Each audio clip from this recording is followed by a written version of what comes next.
नमस्कार मंडळी, कसे आहात? काहीतरी स्पेशल या यूट्यूब चॅनलवर तुमचं स्वागत आहे. तर आज आपण बनवणार आहोत मेथीचे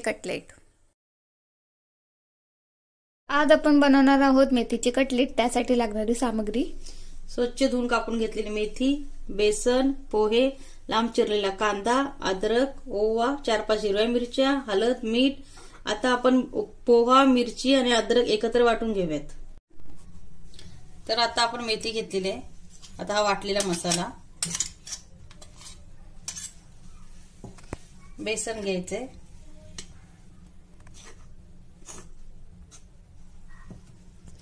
लांब चिरून घेतलेला कांदा,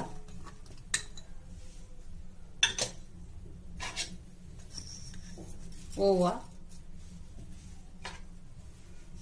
मीठ आणि हळद. आता हे आपण एकत्र करून घ्यायचंय. आपण तेल लावून घेतलेलं आहे. अशा प्रकारे आपण आपले कटलेट तयार करूयात. तर अशा प्रकारे आपले कटलेट तयार करून झालेले आहे. आता आपण तळून घेऊयात. कढईमध्ये तेल गरम करून घेतलेले आहे. आता आपण कटलेट फ्राय करून घेऊयात. हे कटलेट मंद आचेवर लालसर होईपर्यंत तळून घ्यायचे आहे. तुम्ही बघू शकता आपले कटलेट लालसर असे तळून झालेले आहे. तर आता आपण सर्व करून घेऊयात. तुम्ही बघू शकता अशा प्रकारे आपले मेथीचे कटलेट तयार झालेले आहे. तुम्ही नक्कीच बनवून बघा आणि आपल्या चॅनलला लाईक, शेअर आणि सबस्क्राईब करायला विसरू नका. स्वस्त खा, मस्त राहा. धन्यवाद.